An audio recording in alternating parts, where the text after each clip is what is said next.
Now don't waste the warm-up on you alone, all right? Don't just think, oh, I've got to get my horse warmed up. This is about you as well. This is about you warming yourselves up, putting yourself in a really good position, stretching your own muscles. And again, to do that, you've got to get your heart rate up as well. So we're really looking for you to increase your heart rate, them to increase their heart rates, and then we can get those muscles nice and warm. Hi, my name's Corinne Bracken. I'm here at Glen Eagles today to do my monthly clinic. We have people come from all over Scotland, all levels of jumping, from novice amateurs up to professional show jumpers and event riders. So we cater for everybody here. The event today is as pleasurable as ever. The thing I love about coming up here is they're so enthusiastic, they want to learn, and that makes my job very, very easy. From all levels, right from the pony club level up to our professional riders, they all come here to want to improve. So they're enthusiastic about listening, they're enthusiastic about learning, and for me it's a fantastic environment to coach in. This line here is really a course builder's line. This is exactly the sort of line the course builder is going to build you to try and catch you out. He's encouraging you to try and get your horse very square to the second fence, and by doing that you'll probably kill the canter and end up on the half stride down there.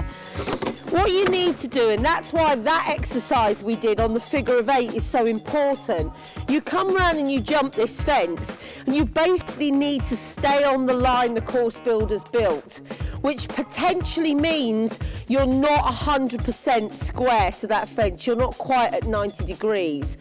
That doesn't matter providing the horse's back legs and front legs are behind each other. They're really square. So you can just ride that line down there. Let's come off the left rein and just pop through the red and white double now. So just once off through the red and white double, and then come round and ride this line again for me. So 5 or 6 strides, I'm not bothered which it is, providing it's executed correctly. As the acting chef to keep for the juniors, the children and the young riders, I have 3 squads to take care of. My youngest squad are children, they're 12 to 14 year olds, the juniors are 14 to 18, and the young riders are 18 to 21. When I took over that role, really I wanted there to be a clear pathway for riders to progress from a talent point of view from one age group to the next. There had to be something that showed them they could flow from one group to the next group and really identify their talent early in their life and really have aims and goals they could work to by the time they got onto that young rider squad. But most importantly of all, my job is to produce young riders to then go on and represent the country at senior level. So for me, it's the balance between still producing horses and riders to win at our championship level at all 3 age groups, but primarily give them enough knowledge and education that they can go on and represent Great Britain at senior level. Julie, just look up a little bit, don't look down.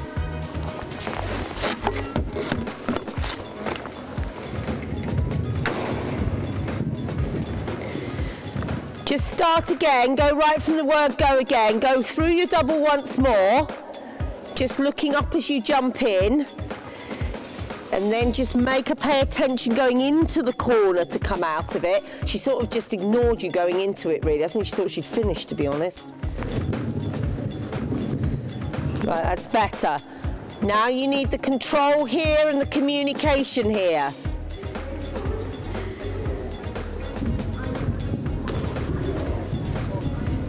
And whoa, you definitely want the 6. But what I would do with her is I would come round and I would jump there, but I would come out. I would just come round. If you go a little bit deeper into your corner and come out, that line that will take you out will be better. And then if you come out on the line a little bit more, you'll get the 6, but it wants to be 6 with her because that diagonal line on 5 for her, I think, is just runs her too much. So into the corner, come out and sort of head for me a little bit more, really.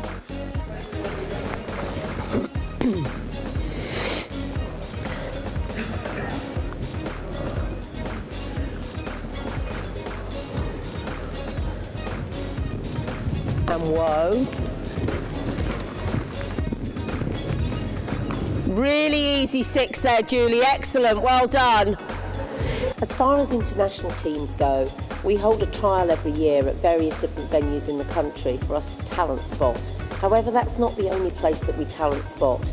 We run a series of junior academies across British show jumping, and at those junior academies we have accredited coaches and UKCC level 3 coaches talent spotting the youth of today.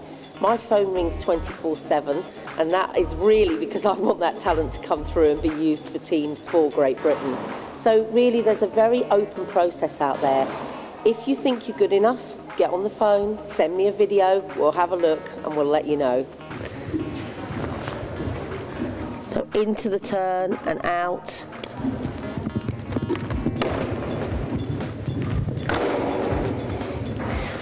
Victoria, go again straight away. Have a little bit more quality in your canter. We need a little bit more jump through the back leg of the canter. We need the back leg to be punching off the floor.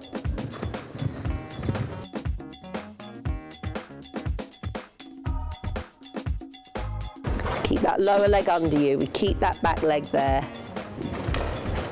Good, we keep the connection. We keep it.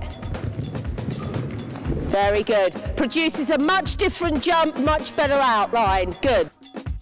Getting into the sport of show jumping is probably easier than it's ever been. It used to be very elitist. People used to think you have to have your own horse, your own pony to be able to do that.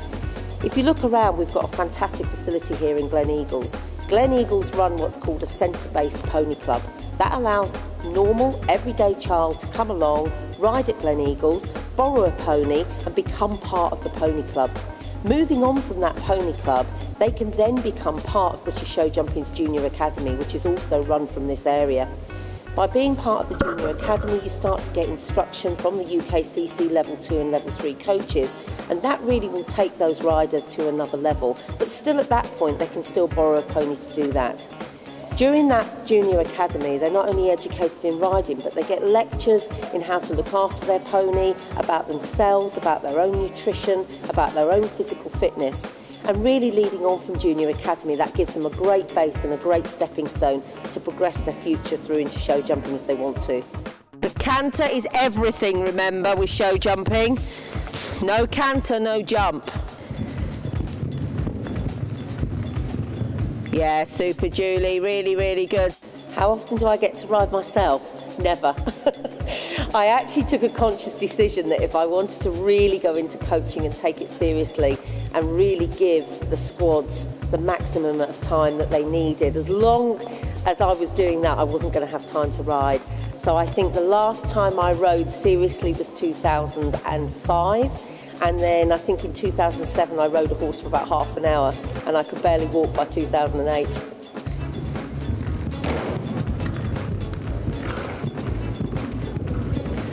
Very good at the oxer, really good control level. I think the best performing horse I've ever seen, probably, I'm going to put my old head on now. In fact, two. I'm going to have to go with two. I'm going to have to go with John Whittaker and Milton. And for those of you that have never seen John Whittaker ride Milton, then get on YouTube and find it, or get on a video site and find it. It was a partnership made in heaven. He was a fantastic horse, he was iconic.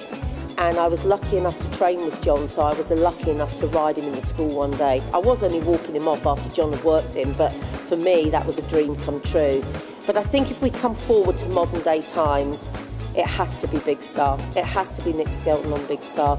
Watching that horse jump at the Games this year, watching that horse jump at London 2012, it was an experience that I will never forget. I mean, to ride something like that, goodness knows what Nick felt like.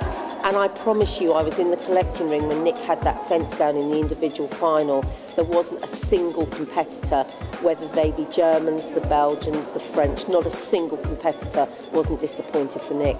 Everybody knew that was the best horse there. Good, you look at the line, just look at the line. Canter pole, 3 and 2 and 1. Super, keep your canter. 3 and 2 and 1. Very good, Nicola. Pushing you right outside your comfort zone there. Well done. My hopes for equestrianism as a sport really is to open it up to everybody. I want people to realise not just how much fun you can get from working with an animal, but it's not just about the elite level of the sport. It really is a sport for all. And as I said before, a centre like this can really provide a sport for all. But not only that, people can be involved in the sport on many, many levels, not just riding. People say to me, oh, but I'm scared of horses, I don't want to ride. You don't need to ride. You can be involved as an official, you can be involved as a mentor, you can be involved from a business perspective and maybe act as somebody's leadership model to be able to develop them in coaching. So there's so many ways that you can get into equestrianism now. And I feel that the way that British show jumping is moving on, that we will be able to embrace that with the general public and with everybody that's out there, and come along to a show, come and talk to us, come and see what our sport is about, and welcome to British show jumping.